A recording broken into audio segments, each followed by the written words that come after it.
नमस्कार प्रिय खागड़ों, फिर से लेकर आ गए हैं हम एक नया वीडियो नए तथ्यों के साथ।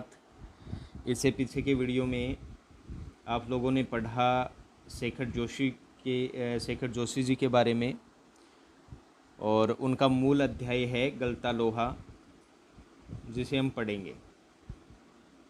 तो स्वागत है आपका आपके अपने YouTube चैनल श्री राम अध्ययन मंत्रा में। मैं अनुराग छिंपा।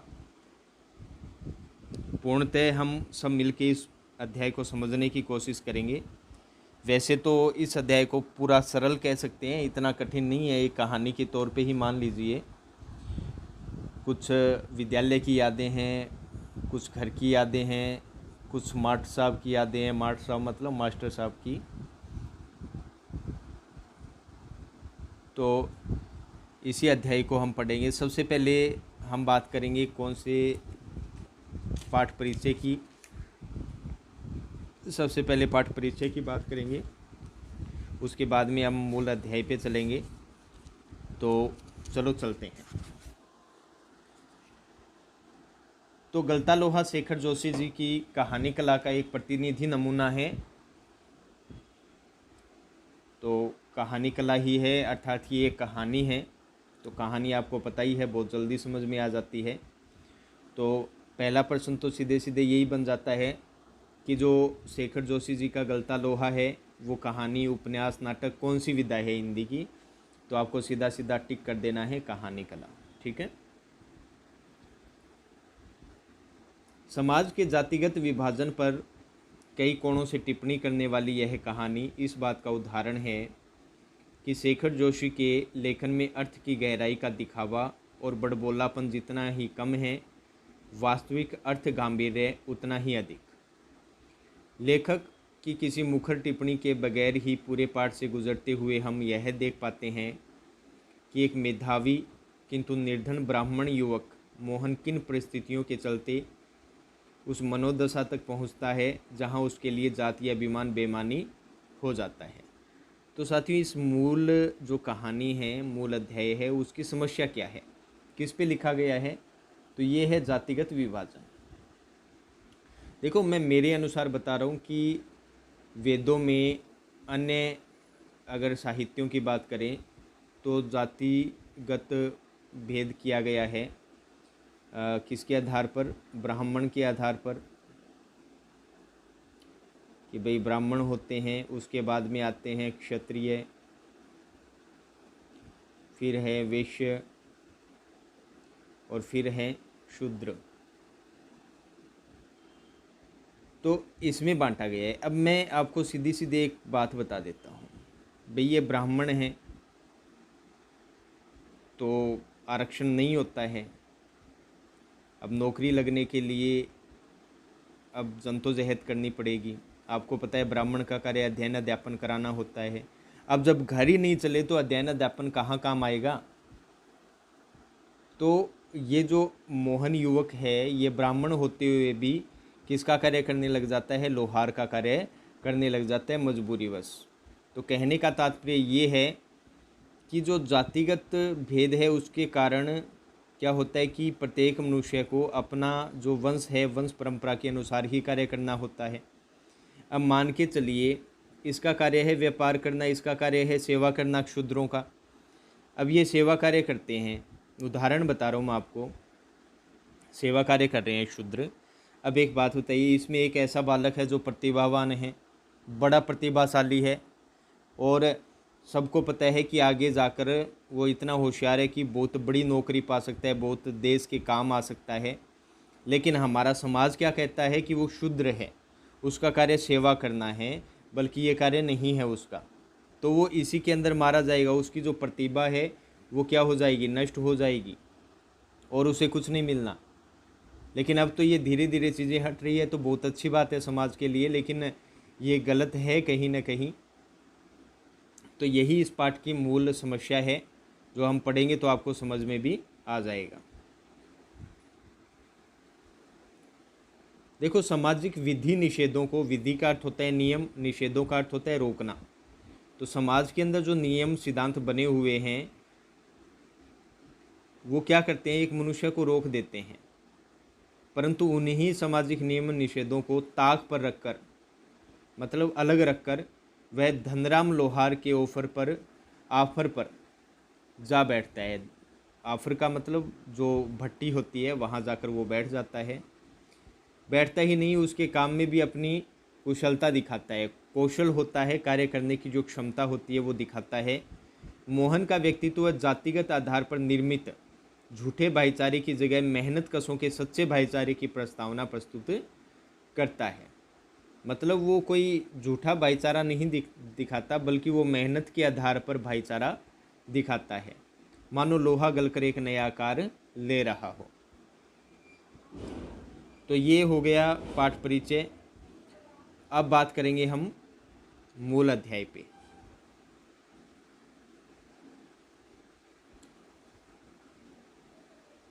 ये है साथियों मूल अध्याय, गलता लोहा। चलो देखते हैं। मोहन के पैर अनायास ही शिल्पकार टोले की ओर मुड़ गए। अब इसमें दो चीज़ें हैं। अनायास का अर्थ क्या होता है? बिना प्रयास के, बिना प्रयास के। ठीक है। शिल्पकार टोले का अर्थ क्या होता है? पहले ये शिल्पकार का अर्थ समझ लीजिए, कारीगर, मतलब हाथों के द्वारा कोई भी कार्य करना वो शिल्पकार कहलाता है। चाहे वो बर्तन बनाना हो, चाहे वो वस्त्र निर्माण कार्य हो, लेकिन हाथों से जो कार्य करता है उसे शिल्पकार कहते हैं। इसमें वास्तु अर्थात भवन निर्माण करते हैं, वो मूर्ति निर्माण करते हैं, वो सब आ जाते हैं इसमें। तो अब शिल्पकार टोले का अर्थ क्या हो जाएगा? मतलब ऐसा गांव या ऐसा मोहल्ला जहां पर कौन रहते हो? सिर्फ कारीगर रहते हो। उसके मन के किसी कोने में शायद धनराम लोहार के ऑफर की वह अनगूंज शेष थी, जिसे वह पिछले 3-4 दिनों से दुकान की ओर जाते हुए दूर से सुनता रहा था। तो ऑफर का अर्थ क्या होता है मैंने आपको पहले ही बता दिया। लोहे गलाने वाली भट्टी, या जहाँ लोहे के औजारों का निर्माण होता है वो क्या कहलाता है? ऑफर। तो ये क्या हो जाएगी? लोहे गलाने की भट्टी।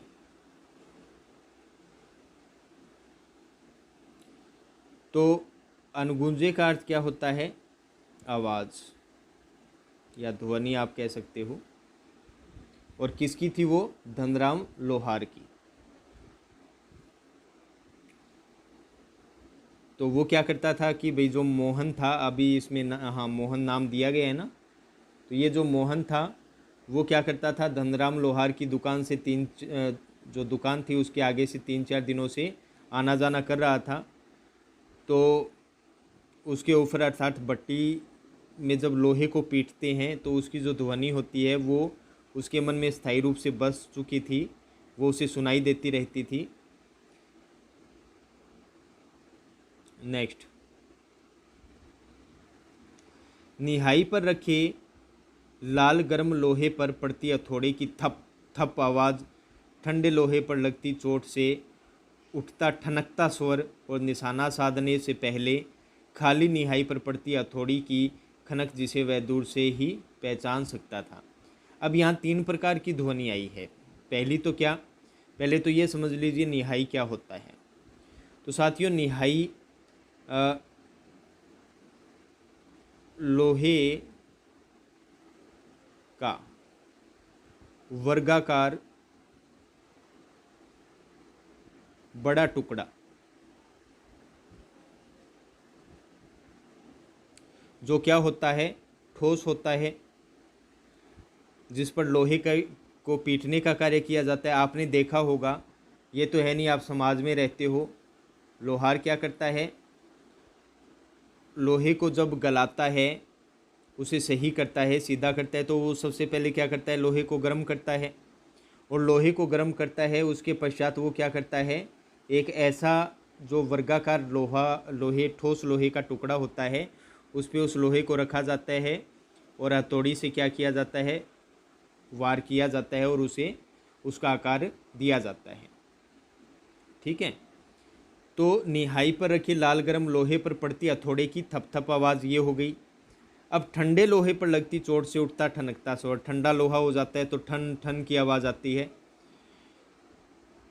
और निशाना साधने से पहले खाली निहाई पर पड़ती हथौड़े की खनक। और हमेशा याद रखना कि जब लोहे पर चोट मारी जाती है तो उससे पहले जो वर्गाकार लोहे का टुकड़ा होता है अर्थात निहाई होता है उस पर हल्की चोट दी जाती है, उसके बाद में उस लोहे पे मारा जाता है। भाई कटिंग तो करवाने जाते हो ना, तो नाई क्या करता है, पहले कैंची सीधी सीधी चलाएगा, बालों में नहीं चलाएगा, वो 2-3 बार चला के फिर बालों में लगाएगा, फिर 2-3 बार खाली चला के फिर लगाएगा, तो वो निशाना साधा जाता है। ठीक है ना। तो आ गया होगा ये समझ में। चलते हैं आगे।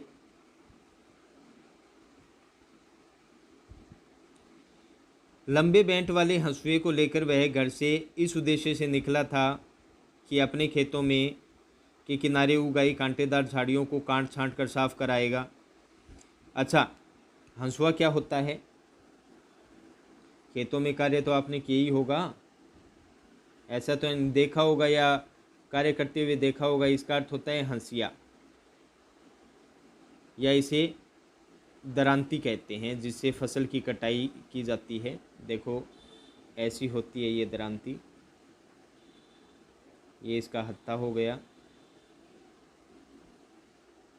ये ऐसी होती है दरांती। यहाँ पैनापन रहता है, इसके दांत से रहते हैं, तो इससे फसल वगैरह काटी जाती है। तो ये हंसुआ या हंसिया या दरांती कहलाता है। ठीक है।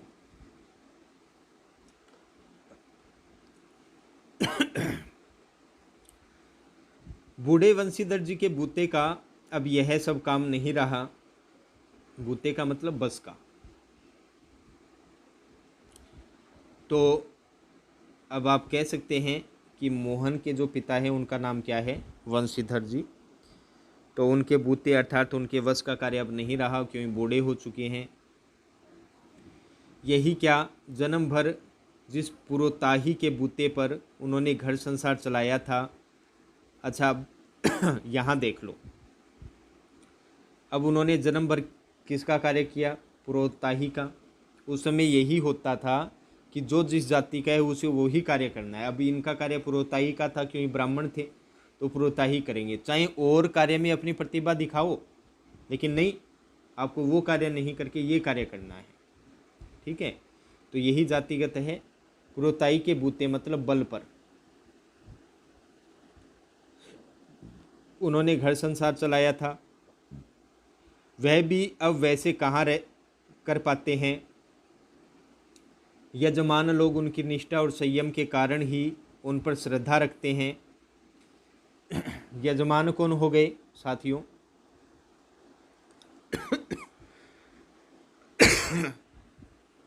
यजमान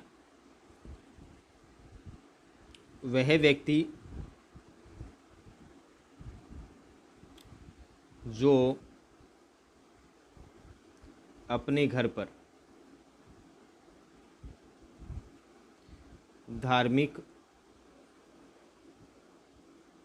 कार्य संपन्न करवाता है। ठीक है, संपन्न करवाता है, वो क्या होता है, यजमान होता है। अच्छा, एक बात और, पुरोताही क्या होती है? देखो, विवाह शादी करवाना, जो पंडित विवाह शादी करवाते हैं, ओम दड़िंग बड़िंग ल्योर लकड़ बाड़ो आग, तो ऐसा कुछ करके कन्या को बुलाइए। तो विवाह शादी अन्य धार्मिक कार्य जो होते हैं जो पंडित जी के द्वारा करवाए जाते हैं वो पुरोताही कहलाती है। ठीक है। लेकिन बुढ़ापे का जर्जर शरीर अब उतना कठिन श्रम और व्रत उपवास नहीं झेल पाता। सुबह सुबह जैसे उससे सहारा पाने की नीयत से ही उन्होंने गहरा निश्वास लेकर कहा था। अच्छा, जर्जर का अर्थ क्या होता है? टूटा फूटा। क्या होता है? टूटा फूटा। और अगर बात करें नीयत की तो इरादा, व्रत उपवास तो आप जानते ही हो, मेरा तो आज फास्ट है, कहती हो ना, you know my fast. Slow कर लो भाई, फास्ट थोड़ी करना है। निश्वास का अर्थ क्या होता है? लंबी सांस, लंबी श्वास। और ज़्यादातर जब आप कुछ सोचते हो कोई कार्य के बारे में, फिर लंबी सांस छोड़ते हो, स्कूटी तो कौन ले आगे दे करेगा। और घर वाले कहते भी हैं कि लंबी सांस क्यों ले रहे, के सोचे रहे टिंगर, कहते हैं ना। तो उन्होंने भी लंबी सांस छोड़ते हुए कहा, आज गणनाथ जाकर चंद्रजट जी के लिए रुद्री पाठ करना था। देखो आज अब श्रावण भी चल रहा है, क्योंकि हम श्रावण मास में ही ये अध्याय कर रहे हैं। तो उनके जो पिता है वंशीधर जी, वो क्या कह रहे थे कि आज गणनाथ जाकर दत्त जी हैं, उनके यहाँ रुद्र का पाठ करना है। और रुद्र पाठ कब किया जाता है? त्रयोदशी को, कृष्ण पक्ष और शुक्ल पक्ष की। कब? श्रावण मास में। और वो श्रावण मास आज अब चल ही रहा है, आपको पता ही है, रुद्राभिषेक जिसे बोलते हैं। अब मुश्किल ही लग रहा है यह 2 मील की सीधी चढ़ाई अब अपने बूते की नहीं। वंशीधर सीधे सीधे कह रहे हैं कि अब भाई 2 मील है और 2 मील की सीधी चढ़ाई भी चढ़नी पड़ती है, और ये अपने बस की बात नहीं है। एक एक ना भी नहीं कहा जा सकता, कुछ समझ में नहीं आता, क्या करें।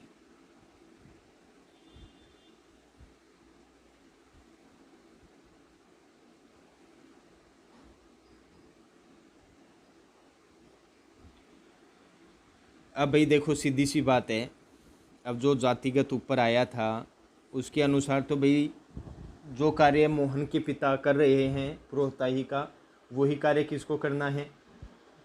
भाई जातिगत वंश परंपरा के अनुसार मोहन को करना है। लेकिन मोहन का इसमें मन ही नहीं है। लेकिन समाज क्या कहता है? भाई जो पिता काम करता है वही आप करो। तो अन्य चीज़ों में भी तो कौशल दिखाया जा सकता है, तो ये पाठ उसी के आधार पर है। मोहन उनका आशय न समझता हो ऐसी बात नहीं, लेकिन पिता की तरह है, ऐसे अनुष्ठान कर पाने का न उसे अभ्यास ही है और न वैसी गति, और आएगी भी कैसे। अनुष्ठान का अर्थ क्या होता है पता है क्या? धार्मिक कार्य, जैसे हवन करना, यज्ञ करना, पूजा पाठ करना इत्यादि धार्मिक कार्य।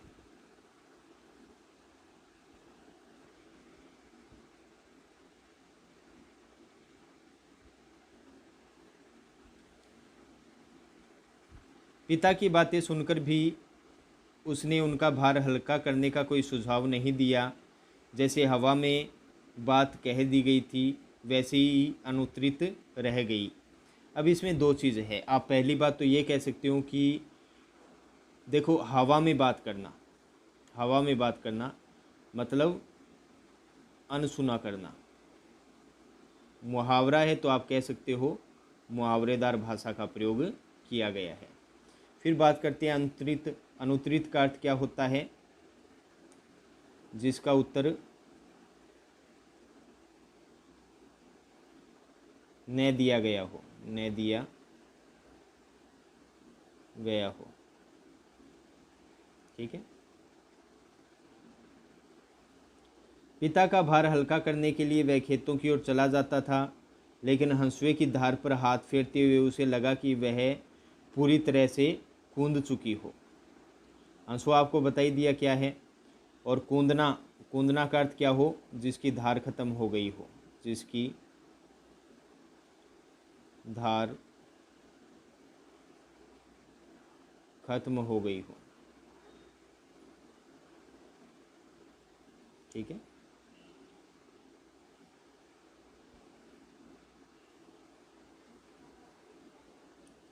धनराम अपने बाएं हाथ से धोंकनी फूंकता हुआ दाएं हाथ से भट्टी में गर्म होते लोहे को उलट पलट रहा था, और मोहन भट्टी से दूर हटकर एक खाली कनिस्तर के ऊपर बैठा उसकी कारीगरी को पारखी निगाहों से देख रहा था। अच्छा, अब बात करते हैं धोंकनी क्या होती है। फूंकना तो आप जानते हो, फूंक मारना। धोंकनी का अर्थ क्या होता हो? देखो, वैसे तो घर में अपने चूल्हे के अंदर हवा देने के लिए, आग जलाने के लिए फूंकनी का प्रयोग करते हैं, जिसमें फूंक मारी जाती हो, ऐसी धातु का प्रयोग करते हैं, ऐसे औजार का प्रयोग करते हैं। लेकिन धोकनी पुराने समय में चलती थी और वो किसकी बनी होती थी? चमड़े की बनी,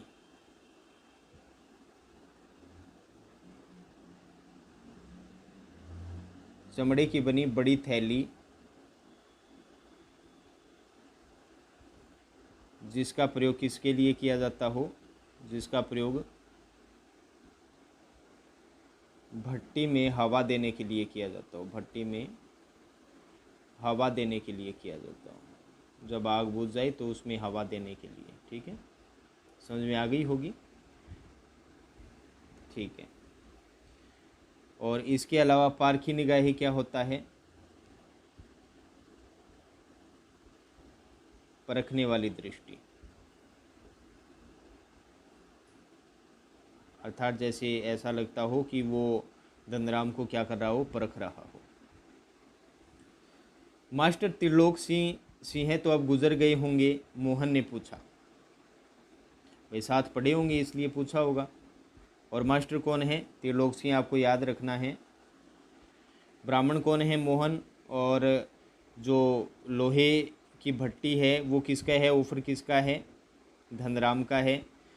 किस मास्टर के बारे में बातचीत चल रही थी? त्रिलोक सिंह के बारे में बातचीत चल रही थी। तो ये चीज़ें आपको याद रखनी होगी।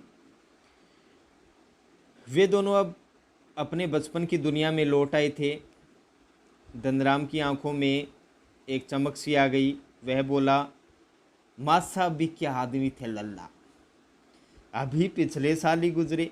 सच कहूँ, आखिरी दम तक उनकी छड़ी का डर लगा ही रहता था। अच्छा साथियों, एक चीज़ और, यहाँ तक हो गया ना। एक कनिस्तर क्या होता है? देखो, कोई भी एक बॉक्स होता है, जैसे अपने तेल का बॉक्स आता है ना 15 लीटर का, या घी का आता है।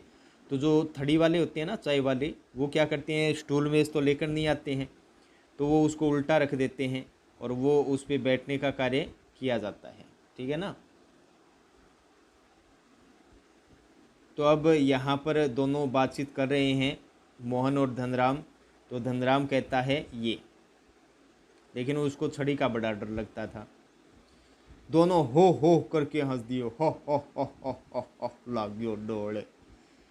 कुछ क्षणों के लिए वे दोनों ही जैसे किसी बीती हुई दुनिया में लौट गए। गोपाल सिंह की दुकान से हुक्के का आखिरी कस खींचकर त्रिलोक सिंह स्कूल की चारदीवारी में उतरते हैं। अब वो पीछे की बातें याद कर रहे हैं। तो त्रिलोक जी मास्टर स्कूल में आने से पहले क्या करते थे? गोपाल सिंह की दुकान में जाते थे और वहाँ हुक्के का कस खींचते थे। उसके बाद में स्कूल के अंदर दाखिल होते थे, विद्यालय के अंदर दाखिल होते थे। भाई देखो, प्रत्येक विद्यालय में कोई ना कोई ऐसा अध्यापक होता है जिससे बच्चों को बड़ा डर लगता है, और कई ऐसे अध्यापक होते हैं जो बड़े सूदे से होते हैं, किसी को कुछ नहीं कहते। जैसे उदाहरण तो चलो आप मेरा मत देना, सूदे के अंदर बच्चों को हाथ नहीं लगाना चाहिए कभी। आप कमेंट कर सकते हैं सुदेशी छोरे के लिए भी। और पहले ऐसा ही होता था, बच्चे भी यही थे कि बीच एक क्लास लगाया, 2 क्लास लगाए, उसके बाद में जाकर बाहर खेलने लग गए। और मास्टर साहब भी थोड़ा लेट आते थे।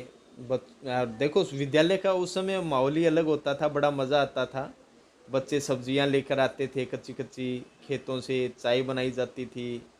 तो सब कार्य अपने ही हाथों होता था। तो उसी समय की ये बातचीत है।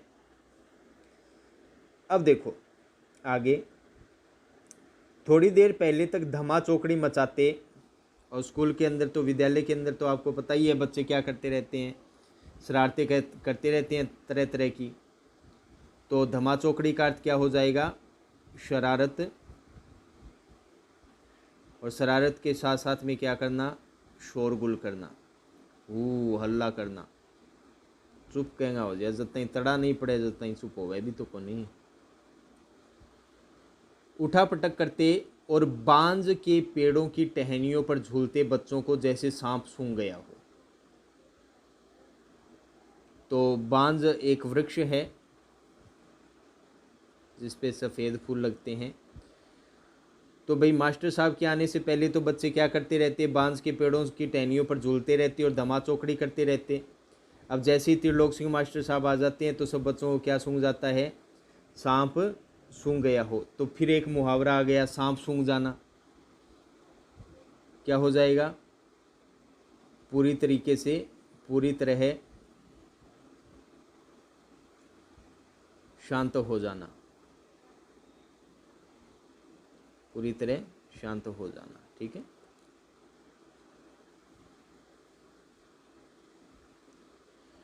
कड़े स्वर में वह पूछते हैं, प्रार्थना कर ली तुम लोगों ने?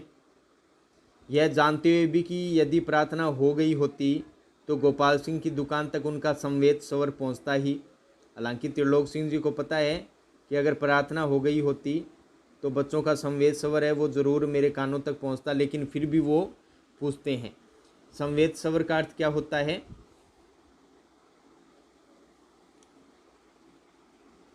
सामूहिक आवाज़, समूह में गाई जाने वाली आवाज़। ठीक है, या बोले जाने वाली। त्रिलोक सिंह घूर घूर कर एक एक लड़के को देखते हैं, फिर वही कड़कदार आवाज़, मोहन नहीं आया आज? मोहन उनका चहेता शिष्य था, ये याद रखना। अब मोहन जो वंशीधर जी का लड़का है, ब्राह्मण है, वो उनका चहेता शिष्य था। पुरोहित खानदान का कुशाग्र बुद्धि का बालक। कुशाग्र बुद्धि क्या होता है? तीव्र बुद्धि वाला, तीव्र बुद्धि वाला का बालक पढ़ने में ही नहीं गायन में भी बेजोड़, जिसका कोई जोड़ न हो, या आप कह सकते हो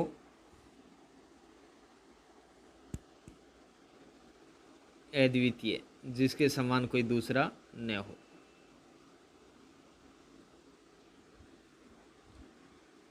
त्रिलोक सिंह मास्टर ने उसे पूरे विद्यालय का मॉनिटर बना रखा था।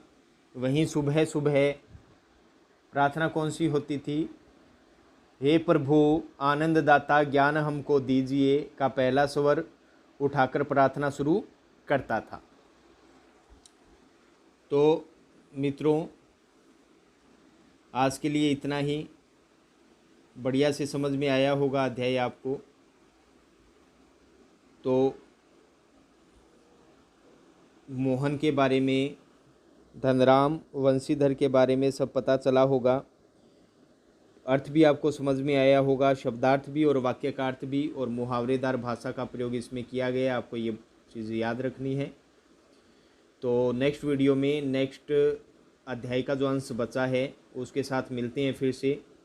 तब तक के लिए श्री राम अध्ययन मंत्रा को विदा दीजिए। कुछ समझ में नहीं आता है तो आप कमेंट बॉक्स में कमेंट कर सकते हैं। तो इसी के साथ श्री राम अध्ययन मंत्रा को विदा दीजिए। जय हिंद, वंदे मातरम साथियों।